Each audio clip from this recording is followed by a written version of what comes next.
I was making tea in Evelyn's old mug when the call came in. A man's voice said, "I bought a violin from your daughter, but it's not hers to sell." I didn't say anything, just stared at the empty music room across the hall. Rowena hadn't spoken to me in months, not since she emptied Evelyn's things and left nothing but dust. She said, "It's just a piece of wood. Dad, you don't even play." What she didn't know was, I'd already hired a lawyer.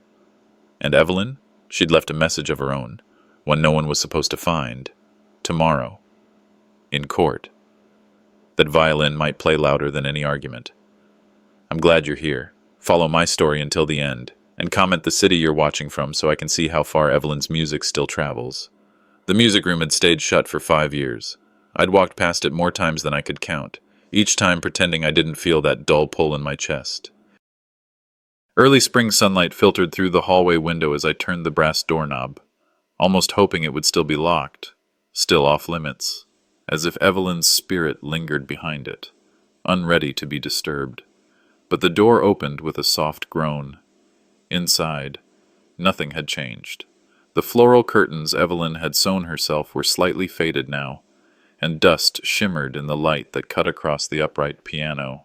Her old metronome still perched crooked on the windowsill, and on the back wall, where we had always kept her violin. It wasn't there. The shelf was bare. I blinked, stepped closer. No case. No violin. Nothing.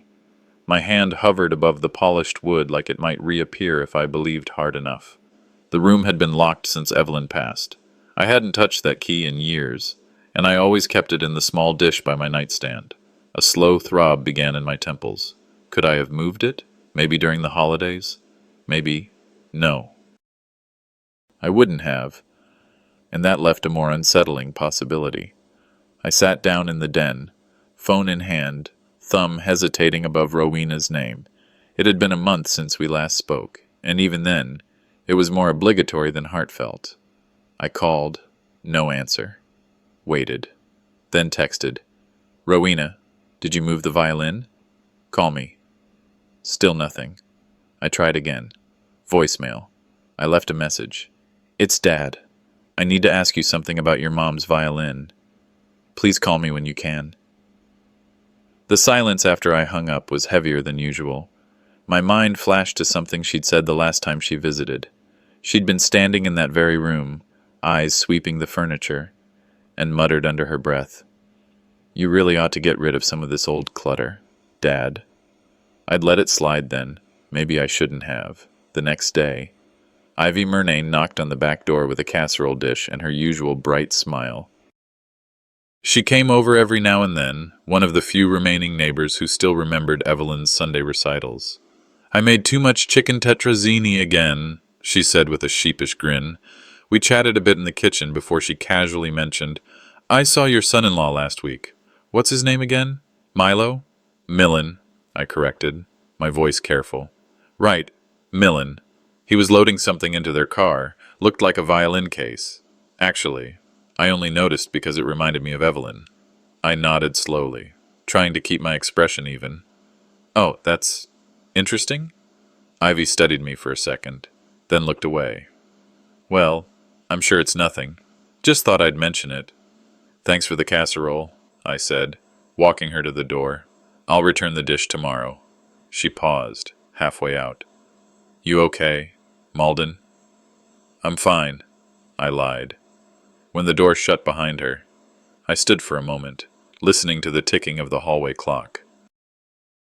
It was Evelyn's grandfather who gave her the violin, a warm, walnut-toned instrument with mother-of-pearl inlay. She played it every Sunday morning, just after the newspaper arrived. I used to sit on the armrest of the sofa with coffee in hand, watching her glide the bow like she was brushing starlight. She called it her second voice, said it knew how to say what her lips couldn't. Rowena never quite understood that. As a teenager, she'd storm into the house and shout over the music, irritated by the sound.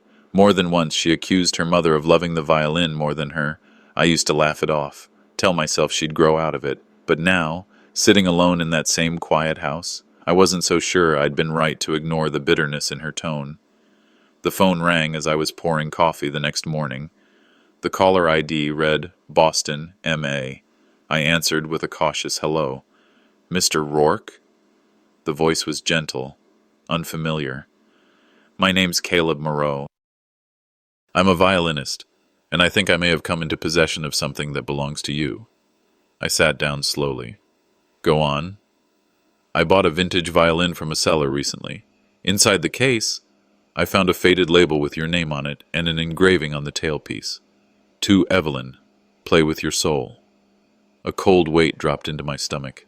I didn't want to assume, Caleb continued, but something about it felt wrong, like it wasn't supposed to be sold.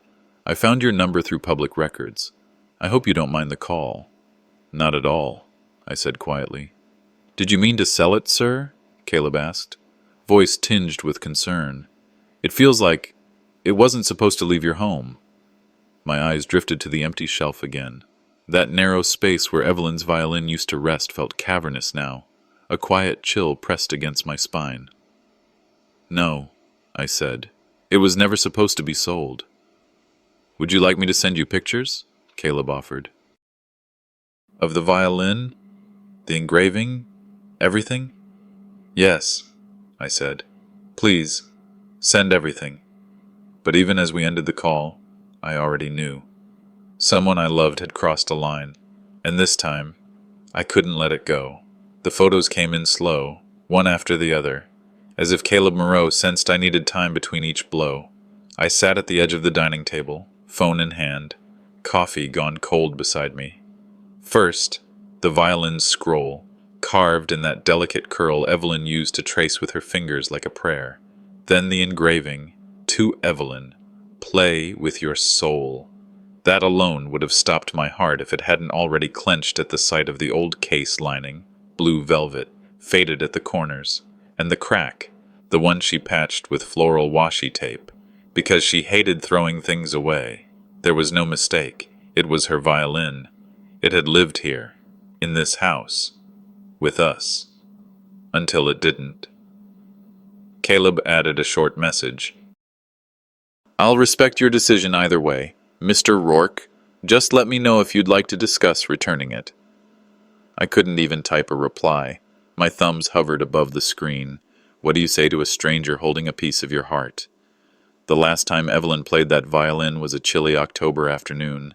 It was the neighborhood fundraiser, something about preserving the town library roof.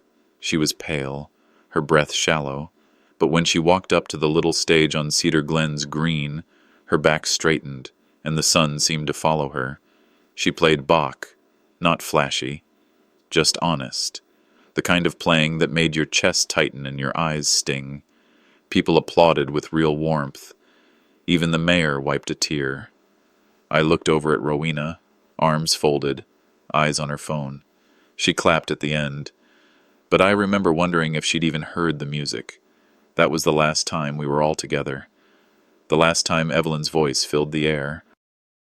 I drove to the bank after lunch. I didn't plan it, just found myself pulling into the parking lot, like my hands had a mind of their own. The safety deposit box had been mostly untouched since Evelyn passed. Just old documents, marriage papers, the deed to the house. I hadn't thought about it in years. The clerk at the front desk was new, but helpful. Actually, someone named Rowena Rourke Desson accessed the box about 3 weeks ago. My stomach tightened. She had a signed authorization form. He added, I hadn't signed anything. I never gave her access. I asked to see the form. He hesitated. I'd need management approval. I thanked him and left. I sat in the car with the engine running, staring through the windshield. If Rowena had forged my signature, what else had she helped herself to? Back home. I tried calling her again, straight to voicemail. I didn't rehearse this time. Rowena, I said, I know what you did. Call me before I call someone else. I left it there. I didn't want to threaten her. Not yet. But she needed to know the ground was shifting beneath her feet. The message ended. I set the phone down and closed my eyes. A wave of shame rolled over me, not just because of her actions, but because I hadn't seen it coming. Ivy Murnane knocked on the screen door around 5, grocery bags in hand. Thought I'd bring you some soup and essentials, she said, her smile thin. We sat on the porch, She watched me closely while I absently unpacked her groceries. "You okay?" she asked. I nodded, but my hands were still shaking. "I saw your son-in-law last week," she said carefully. "He was pacing outside, arguing on the phone. Said something about early deposits and needing the booking finalized." I looked up. "He was holding what looked like a travel brochure," she added. Ivy didn't know the details, but she saw the pieces. I could feel them locking into place. I thanked her. Genuinely, I didn't offer details, and she didn't press. That night, I called Marshall Kincaid. "I need to know what rights Rowena thinks she has to anything in this house," I said. There was a pause on the line. "You'd better come in tomorrow." After we hung up, I walked to the old filing cabinet in Evelyn's sewing room. It had been untouched for years. One drawer stuck slightly, swollen from the humidity. Inside was a manila folder, thin, marked in Evelyn's handwriting, "Home Personal." Nestled inside, beneath old utility receipts and insurance records, was a document with my name typed across the top, and a signature at the bottom. I didn't remember signing it. Marshall's office hadn't changed in the 20 years since Evelyn and I first sat across from his cluttered desk to finalize our wills. The same framed diploma from Penn, the same brass lamp casting an amber glow over the worn wood, the same coffee mug with "World's Okayest Lawyer" scrawled in faded Sharpie. But today, everything looked colder. I placed the document on his desk, smoothing out its creases with both hands. Marshall adjusted his glasses and leaned forward. "Where did you find this?" he asked. "In Evelyn's filing cabinet, tucked behind our marriage certificate." I watched his eyes scan the paper, tracking each line. It was neatly formatted, legal sounding, signatures in place, one of them allegedly mine. He paused. "You're sure you didn't sign this?" I didn't answer immediately. I didn't want to sound dramatic, but I wasn't in the habit of forgetting my own signature, especially not on something that, according to this, handed Rowena authority over all non-liquid family assets, heirlooms, keepsakes, things that couldn't be assigned dollar values. "I'm sure," I said finally. Marshall sighed and pulled open a drawer. From inside, he produced an older form I did sign years ago. He lined the signatures up side by side. My stomach turned. "This doesn't match." He didn't say it loudly, just enough for the weight of it to settle in the room. "Then we have a serious problem." Marshall's fingers moved quickly over his keyboard. "There's been a power of attorney filing for your name, but not through my office." I blinked. "Someone else?" "Apparently, filed 6 weeks ago through a firm in Philadelphia, Wexler Dow. Not exactly high-end. They're known for expedited paperwork." The word expedited made me flinch. He turned the monitor toward me. An online filing confirmation glowed back. My name, my address, my forged consent. "I didn't authorize that." "I believe you," Marshall said. "But courts need more than belief." He stood and moved to his filing cabinet, pulling out records from the last time Rowena handled anything involving our family trust. There's a pattern forming, sloppy, but persistent. The folders smelled of dust and old toner. They felt like evidence in a case I hadn't realized was being built against me. Marshall tapped a date in one file. "She accessed the old bank box. Did you give her permission?" "No." "Then that's strike two." A file snapped shut. So did something in my chest. There was a moment, years ago, when Evelyn sat on the porch with me and watched Rowena through the kitchen window. She was rummaging through a drawer, searching for her car keys. "You see the way she digs?" Evelyn asked. I chuckled. "She's always been impatient." "No," Evelyn said. "She's always assumed everything here belongs to her." I waved it off. I didn't want to believe that. I thought giving Rowena grace was the same as giving her love. Now I wasn't so sure. Was it weakness or just hope? I'd always tried to believe she'd grow into herself, but maybe that belief had cost more than I realized. "Don't do anything rash," Marshall warned. I looked up. "I wasn't planning to."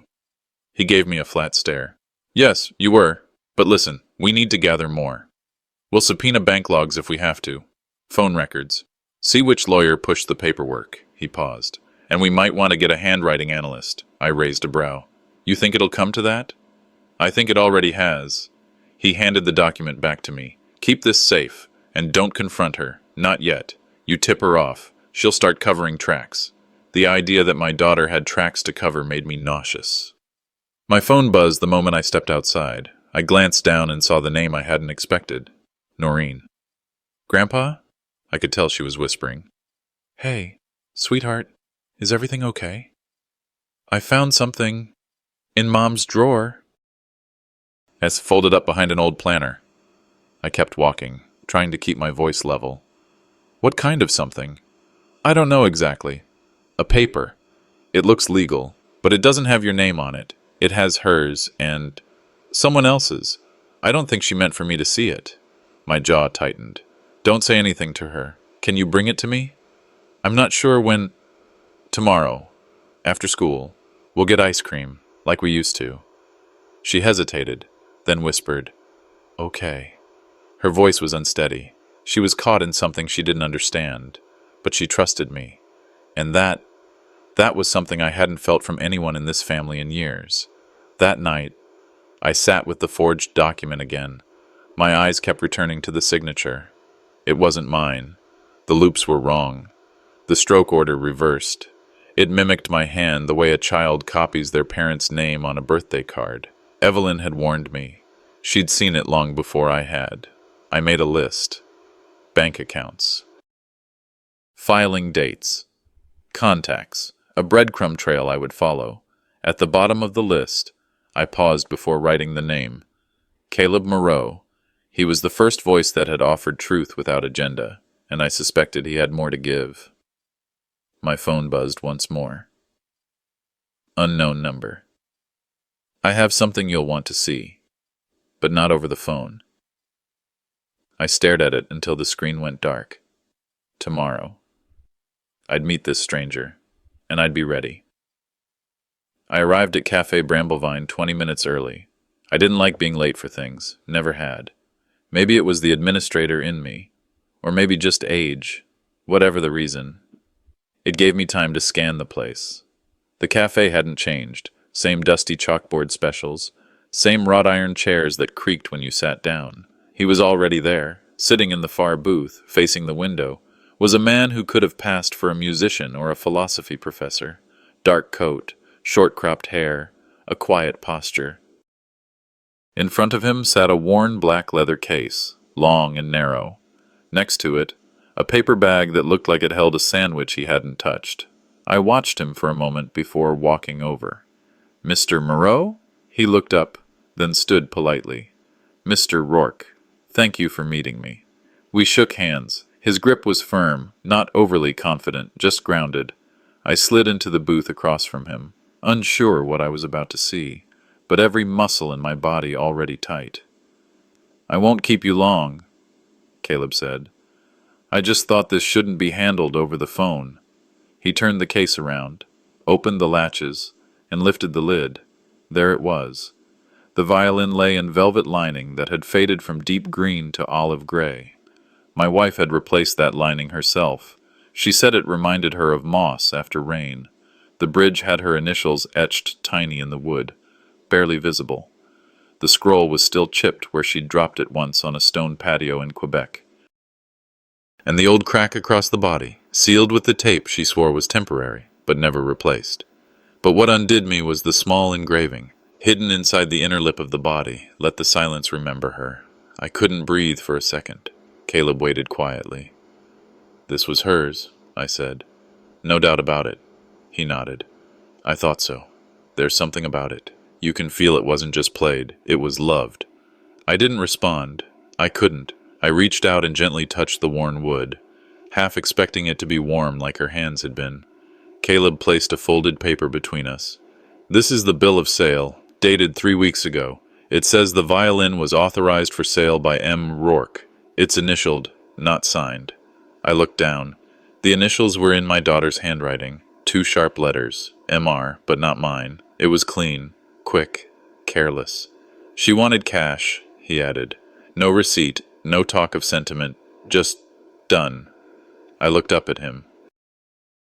And yet you still reached out. He shrugged. It didn't sit right. I'm not in the business of hoarding ghosts. That got a wry breath from me. There's something else, he continued. I had it appraised. It's worth about 22 grand. Your daughter sold it to me for 1400. My head tilted. You're serious? Dead serious. And she brought someone with her. Her daughter, I think, young girl, looked like she didn't want to be there. I nodded slowly, the puzzle coming together. Noreen. Caleb leaned back. I don't want money back. I'll return it to you. But I thought you should know what she's doing. Someone should care. For a long moment, I sat in silence. The cafe noise faded. All I could hear was the sound of Evelyn's music in my head, the way it filled our home, gave it breath, meaning. You didn't have to do this, I said softly. Caleb folded his hands. I know, but some things, if you let them slide, they change who you are. She made her choice. Now it's your turn. I closed the case slowly, snapped each latch shut. The sound echoed louder in my head than it had any right to. We shook hands again. His was warm, steady, and just like that, he was gone. The walk home felt different, lighter. Somehow, the violin case in my hand wasn't just wood and strings. It was proof of what Evelyn meant, of what Rowena had betrayed, of what I had to do next. When I reached my porch, I saw Noreen waiting, arms crossed, trying to look casual. I didn't tell her about the papers, she said, but she's getting suspicious. I unlocked the door and ushered her in. You did the right thing. Come in. Inside, I went straight to the drawer under the stairs, the one Evelyn had called her nest. I placed the violin inside, wrapped it in one of her scarves, and locked it. Noreen watched me. Are you going to tell me what it means? I sat across from her. Yes, I said. It's time I told you the real story of that violin. She hesitated, then reached into her backpack and pulled out a yellow envelope, still sealed.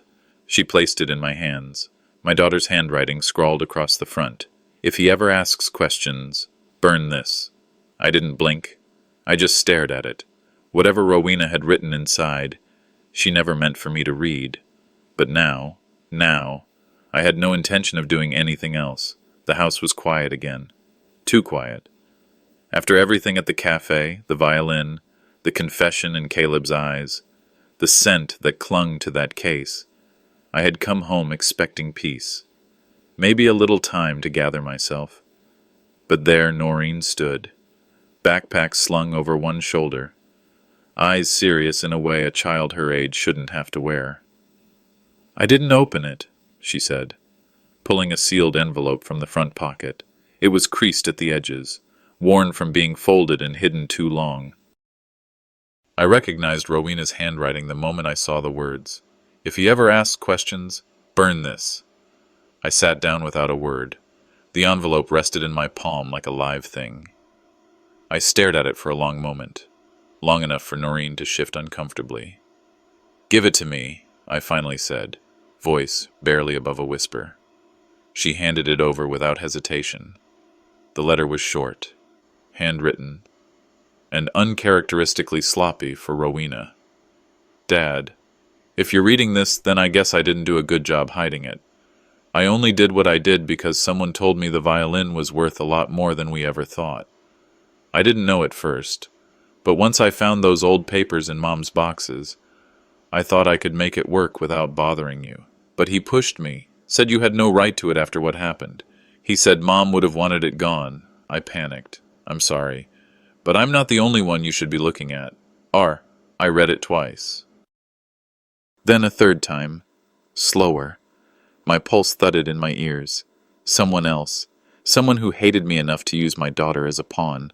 Someone who knew Evelyn deeply and twisted that into leverage. I thought I had buried that part of my past long ago. I stared at the fireless fireplace, the letter hanging from my fingers. A man who knew about Dad's past and Evie's regrets, she wrote. That left only one man in my memory who fit. Harlan Seibert. Old, sharp-tongued Harlan. Used to dine with us on Sundays. Evelyn never liked how he looked at her paintings, or how he talked about wasted potential. After Evelyn fell ill, Harlan disappeared. No calls, no condolences. Just gone. Why would he want to hurt you? Noreen asked from across the room. I didn't answer.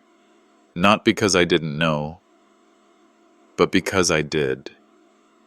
I moved to my desk, unlocked the bottom drawer, and pulled out the old bank ledger Evelyn always kept. Brown leather. Her initials still etched faintly on the corner, between pages of numbers and notes. I found it, a faded document slipped between two bank statements, an insurance policy, dated 3 months before she passed, item insured, violin, antique, engraved, beneficiary, Noreen Dessen, signature, Evelyn M. Rourke. Her signature was shaky, uneven, but real, so she had planned for this. Not Rowena, Noreen. I looked up at the girl who now sat on the arm of the couch, biting her thumbnail. You can't tell your mother about this, I said gently. Not yet. Her face didn't shift.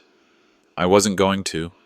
I slid the document into the violin case and locked it in the cabinet beside the couch. She always said Mom hated the violin, Noreen added softly. Do you know why? I nodded, slowly. Because it reminded her of someone she could never be. Later that night, after Noreen had gone upstairs and the house had fallen back into silence, I dialed a number I hadn't used in years. Alma answered after the third ring. The line crackled with long-distance static. Did Rowena ever mention Harlan Seibert after Evelyn passed? I asked. She paused. Once. Said he offered her advice she couldn't refuse. Why? But I'd already stopped listening. My pen was in my hand. I wrote the name in capital letters on a yellow legal pad. Harlan Seibert. I circled it, then underlined it. I stood, pulled on my coat, and just as I reached for the doorknob, a knock. 3. Deliberate, patient. I was just about to draw the curtains when I heard it. 3 firm knocks. Not hurried, not timid, just deliberate enough to make my stomach turn. The porch light flickered overhead, casting long, warped shadows on the porch railing. When I opened the door, a man in a navy windbreaker stood with a small cardboard box cradled in his hands. No name, he said, eyes averted. I'm just the drop. I nodded once, thanked him, and shut the door. The box was light, sealed with plain black tape. I set it on the kitchen table, the same table where Evelyn used to lay out her Sunday crossword, and Rowena would play with her cereal spoon like a conductor's baton. Those memories felt far away now, like they belonged to another family. I peeled back the tape. Inside was a digital voice recorder, black and silver, already powered on. Beneath it sat a single note, typed. No signature. He told her everything. Play this when you're alone. I looked around the empty room. I was alone now. I sat, recorder in hand, and pressed play. There was a brief crackle before voices emerged, faint at first, then sharpened as if someone had shifted the device closer. It was Rowena's voice, tense, defensive. You said no one would find out. A man's voice cut in, low and smug. You needed the money. I offered you away. Now don't grow a conscience. There was silence. Then Rowena again. My father isn't stupid. He'll notice. You forged one signature. He won't dig deeper. Not if you keep it quiet. I knew that voice. Harlan Seibert. Of course it was. And if he does? She asked, her voice breaking. We both lose everything, Harlan replied. But mostly you. Click. The recording ended. I stared at the recorder, my thumb frozen above the stop button. There was no question anymore. Rowena had sold Evelyn's violin under pressure, but not just for greed. There was manipulation involved. Blackmail, maybe worse. And Harlan Seibert had reappeared like a ghost that refused to stay buried. It had been nearly 4 decades since I last saw Harlan. He'd been a presence back then, always hanging too close to Evelyn at community events, always eager to help out when I wasn't around. He wasn't a bad man on the surface, just hungry for status, for acknowledgement. And when Evelyn married me, I knew I'd taken something he thought was his.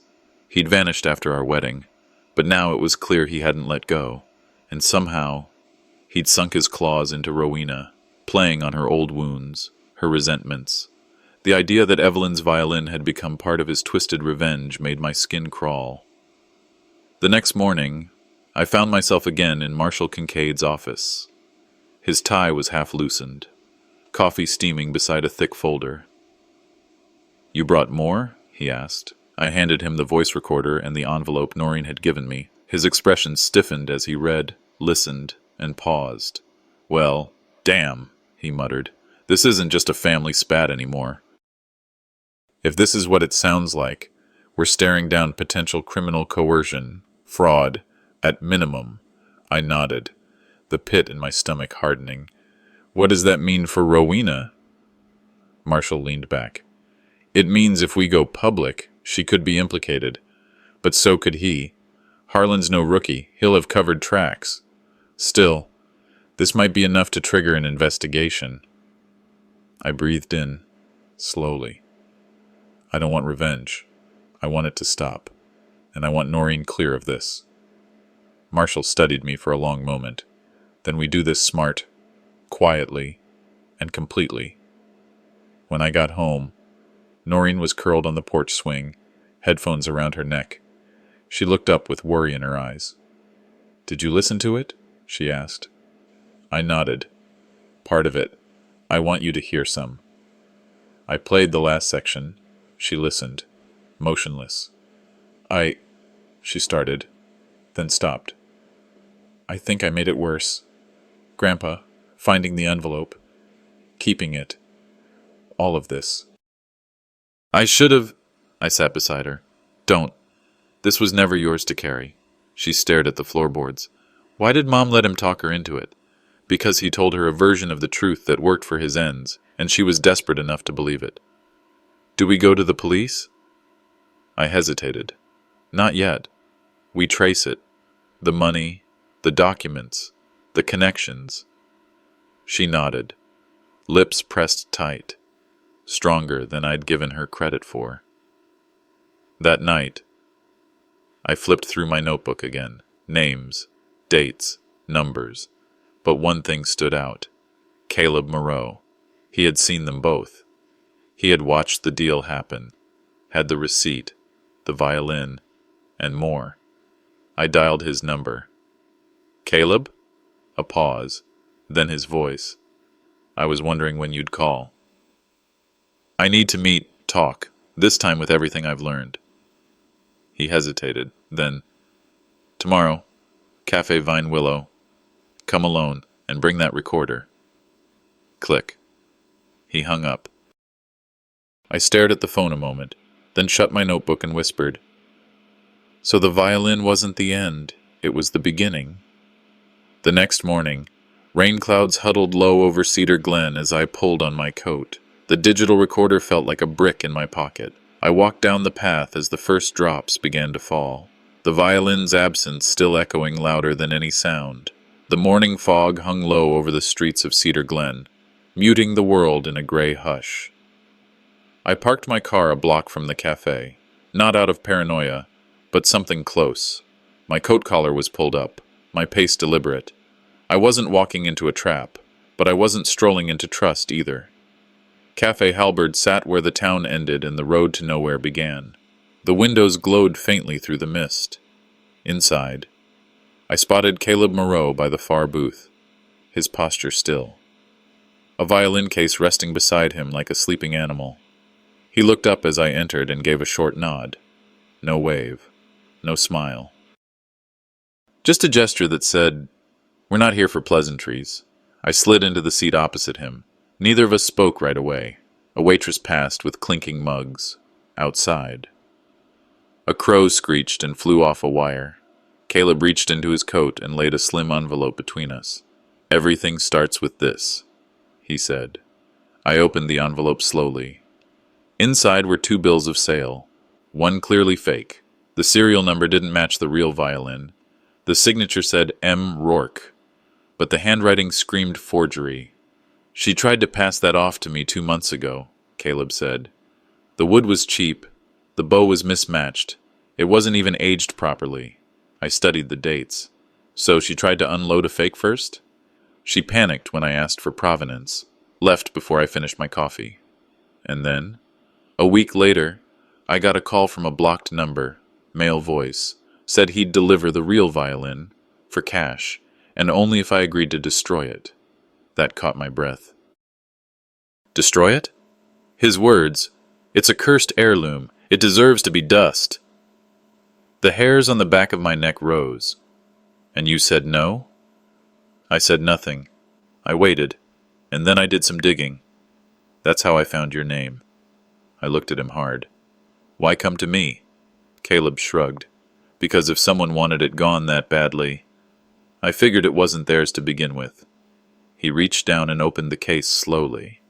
There she was, Evelyn's violin, the real one. The old rosewood gleamed softly under the cafe lights. The bow nestled next to it with its frayed grip. The cloth Evelyn had stitched inside still intact. Touch it, Caleb said gently. I didn't. Instead, I stared at the inscription etched just under the lip. Let the silence remember her. The weight in my chest ached. That violin had carried every emotion Evelyn couldn't say aloud.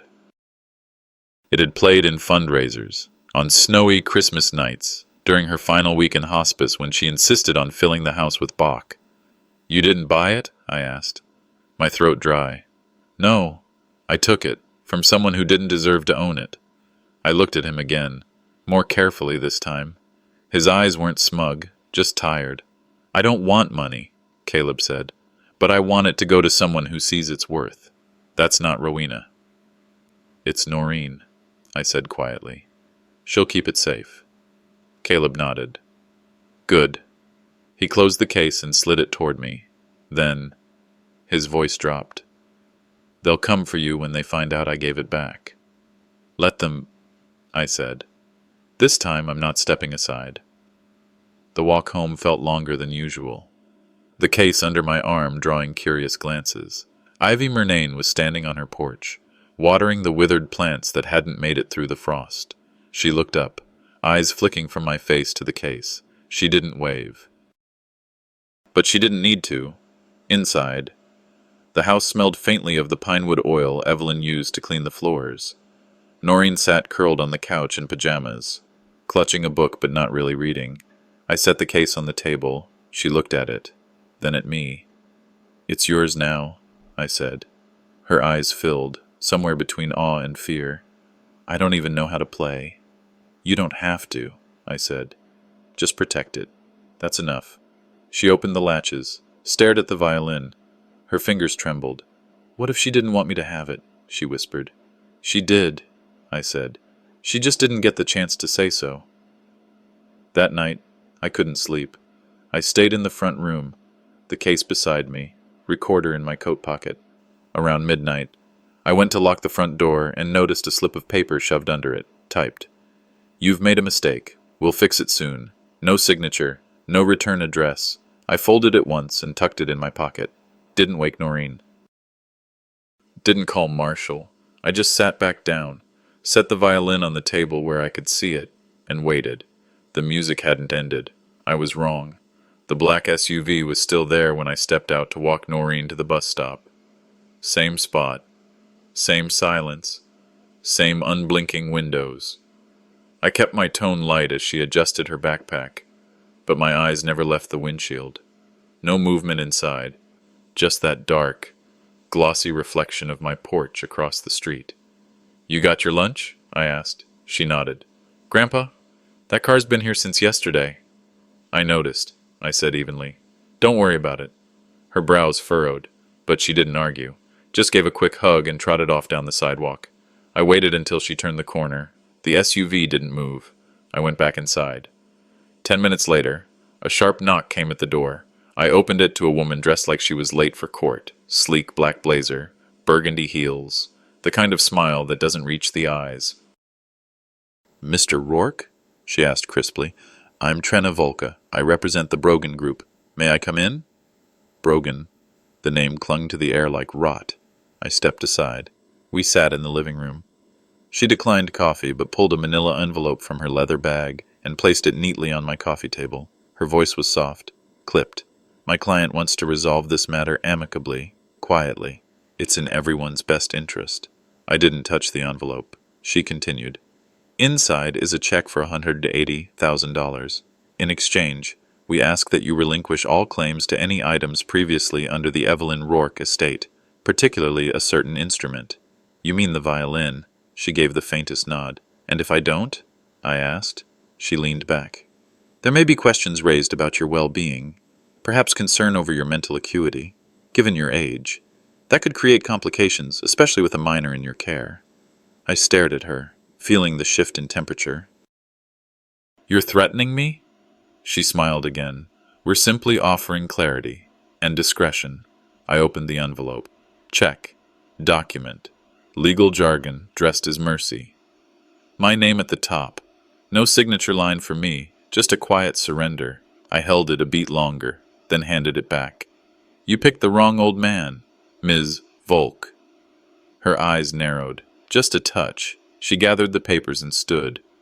We'll be in touch, she said, or someone else will. The door shut behind her. The SUV pulled away the moment her heels hit the curb. I stood at the window for a while, my breath steady but shallow. My hands were shaking. That afternoon, Ivy Murnane came by with soup and silence. She noticed the unopened mail on the counter, glanced at the now empty coffee table. She didn't ask. I finally said, They tried to buy me off, and I'm more scared that it almost worked. She sat across from me. Then tell her the truth. Tell Noreen why that violin matters. So I did. That night, I sat beside Noreen on the old couch, the violin case resting on her knees. You ever seen a storm knock out every light on this street? I began. She nodded. Years ago, before you were born, your grandmother lit 3 candles in this room and played this violin until the power came back. She didn't stop, not once. Said music was how she spoke to the dark. Noreen's eyes shone, still and quiet. Your mother, she never understood that kind of devotion. She thought it made Evelyn weak, but it made her strong. That sound filled the cracks in this house when words couldn't. I touched her hand lightly. Your mother's name is on your tongue. Just remember where it came from. The violin case stayed unopened that night, but it didn't need to be. Not yet. The next morning, I found a document taped to my front door. Notice of claim. Breach of estate distribution agreement. Stamped in bold red ink, beneath the seal of some law office I'd never heard of. So, the war had begun. I opened the front door to a chill that didn't match the season.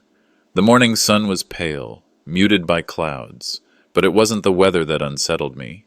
It was the paper taped to my door. Legal parchment, official font, bold at the top. Notice of claim, breach of marital asset distribution. I read the words twice, then a third time.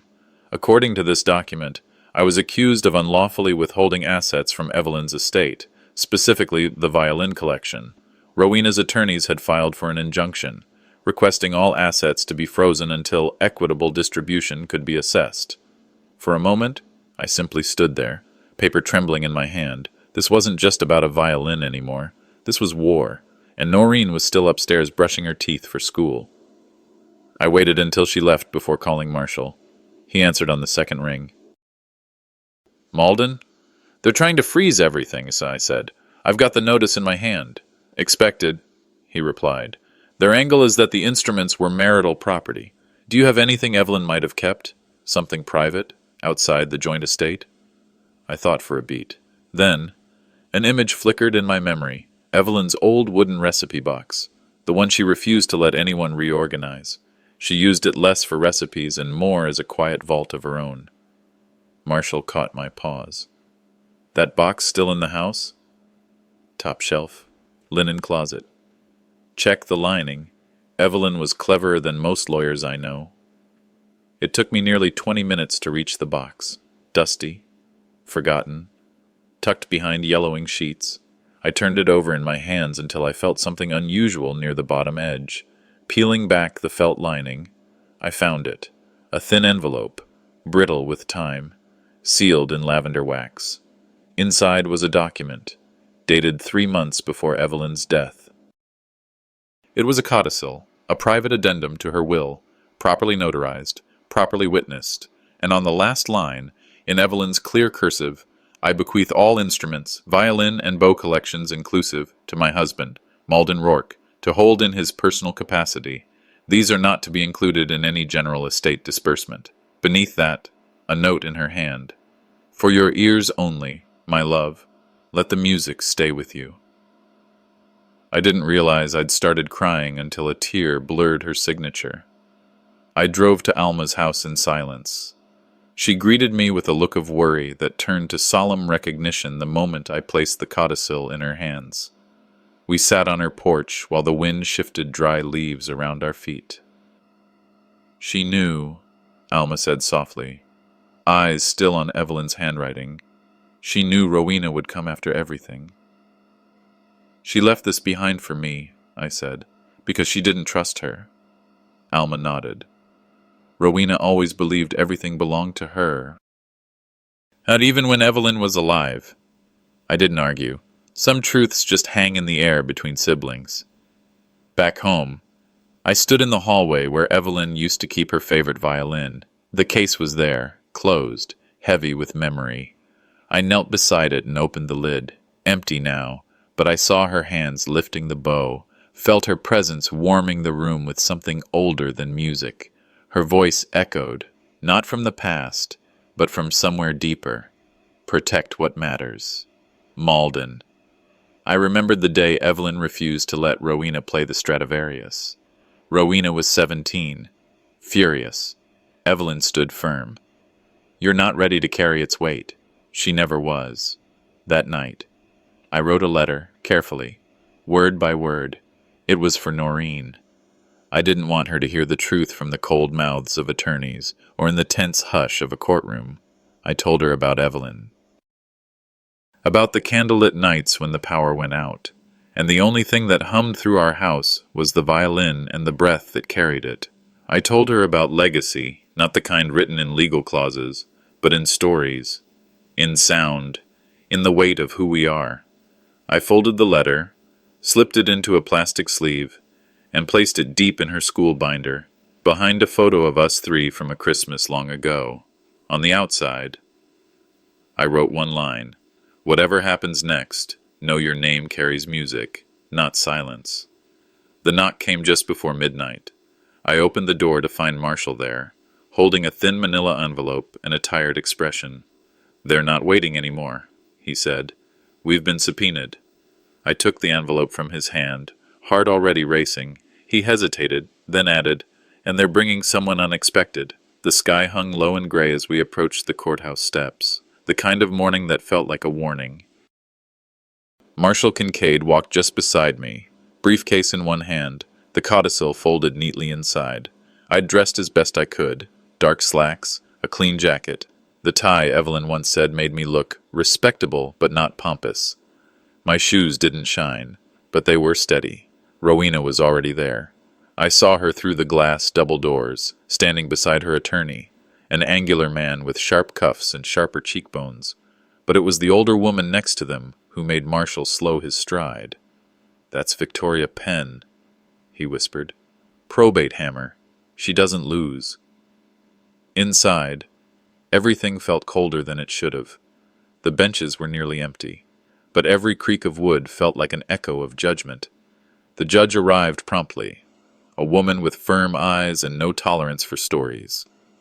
Rowena's attorney stood first, launching into what sounded like a rehearsed opera of legality.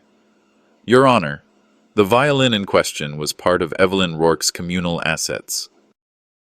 My client was deprived of her rightful inheritance. I kept my hands folded, didn't blink. Rowena didn't meet my eyes. They submitted transaction records, photographs.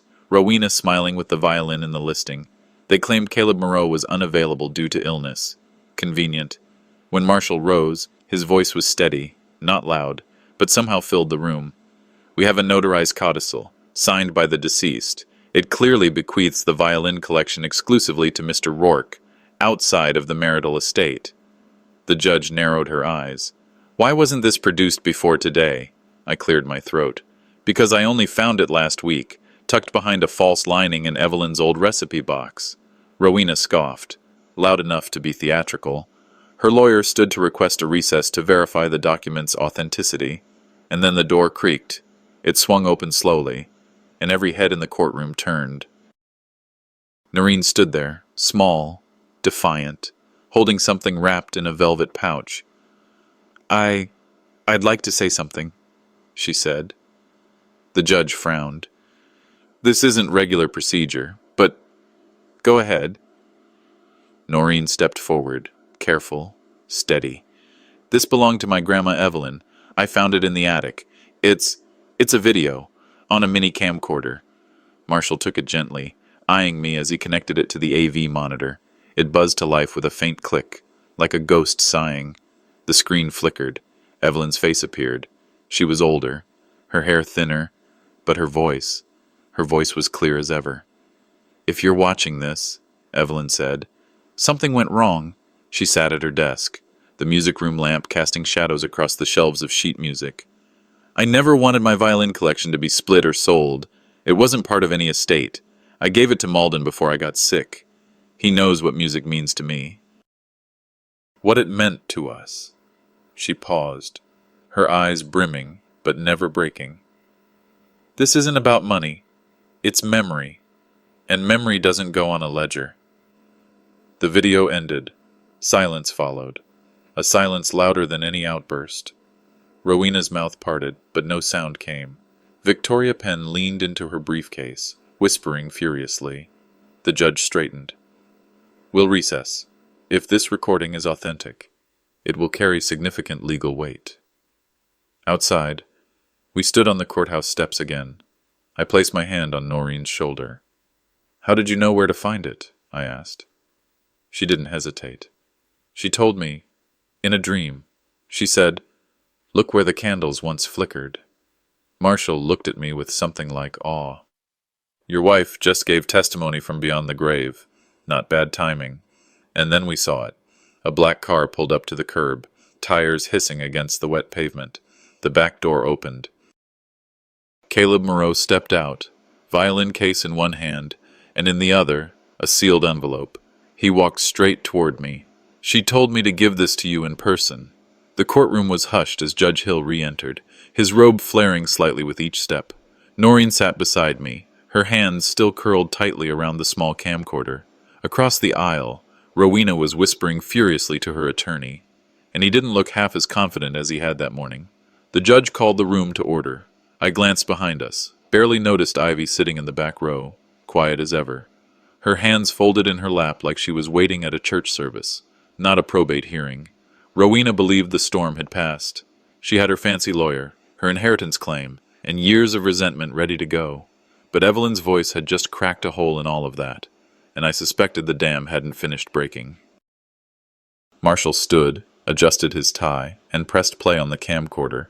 Evelyn's voice, low but unwavering, filled the room again. If you're watching this, something's gone wrong, she began. I'm not naive. I know what Rowena is capable of. That violin is not an object. It's a legacy. It belongs to Malden. Always has. Gasps rippled through the gallery. She sold it for cash? Then I was right to leave it out of reach. Evelyn continued. Rowena doesn't understand music. She understands power. I choose memory over money, every time. When the screen went black, the room stayed silent. Rowena's lawyer leaned over and whispered something that made her flinch. The judge finally spoke. I'll admit this changes the tone of the case, he said, but admissibility depends on verification. I need time. Then a voice rose from the gallery. I have something to submit. It was Ivy. She stood up, slow and steady, holding a sealed envelope. The bailiff moved toward her cautiously, but Ivy remained calm. This letter is from Evelyn Rourke, she said. She gave it to me 6 weeks before she passed. Said I'd know when to deliver it. Marshall's eyebrows shot up. Your Honor, may we examine that?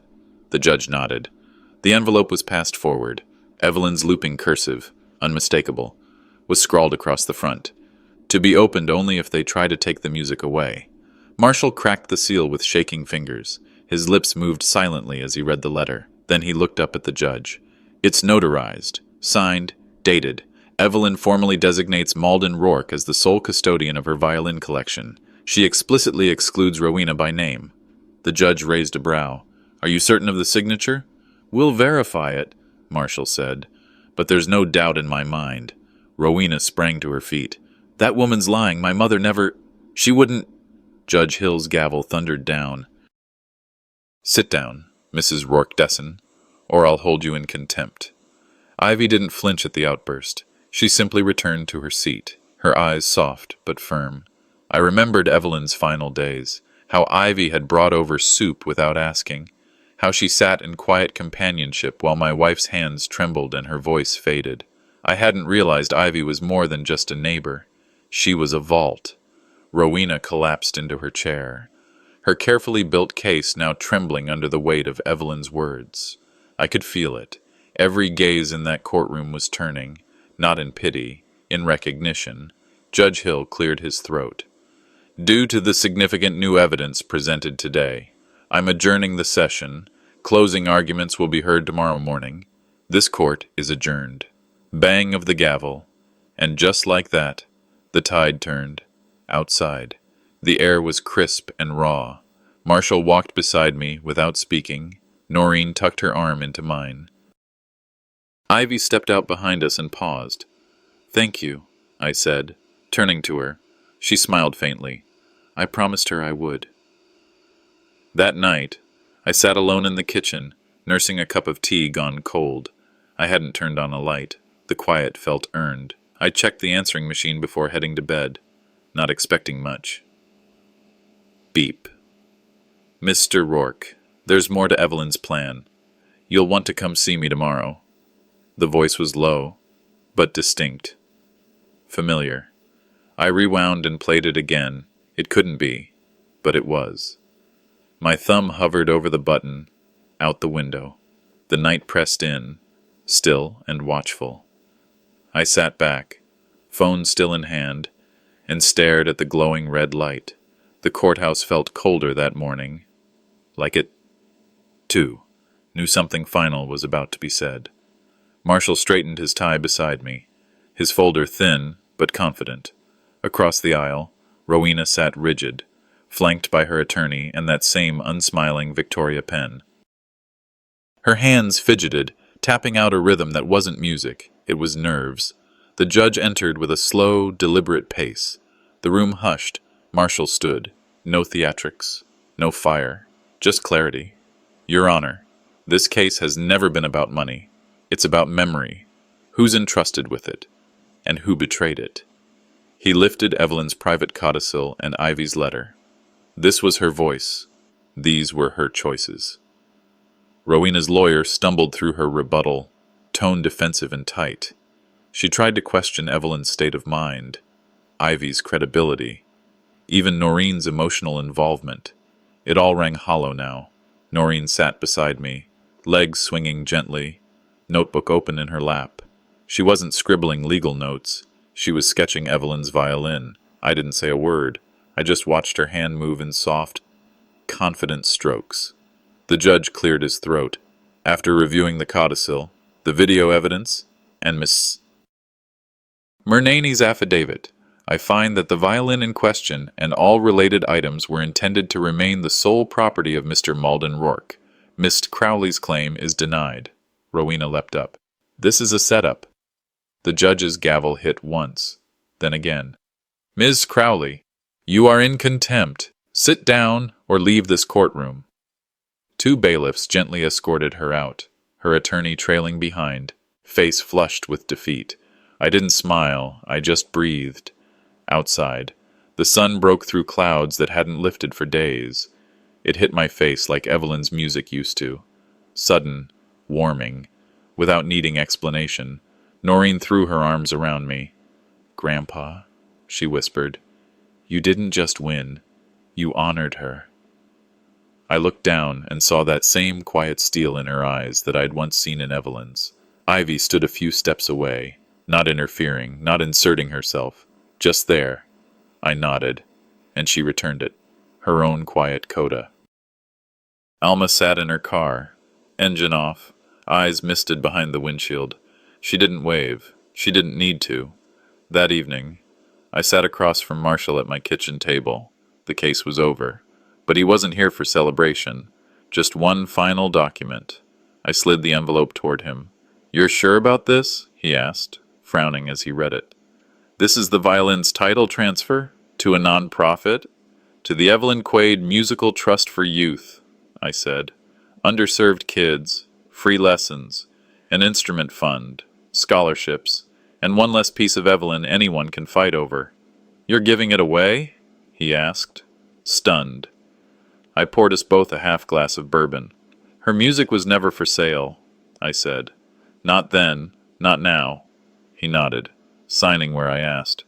From the hallway, Noreen stepped in quietly. She'd heard most of it. She didn't cry, but her shoulders lifted, as if the weight we'd all carried finally lightened. She said, "I want to help with the first student recital." And in that moment, I knew we'd already started something bigger than all of this. Later, I sat alone and replayed the voicemail still saved on my landline. "Mr. Rourke," the voice said, low and steady. "It's Caleb Moreau. I thought you should know. I've made a donation, a large one, anonymous, but in Evelyn's name. That violin's in the right hands now. Thank you for protecting it." I stared at the phone, a smile rising before I realized it.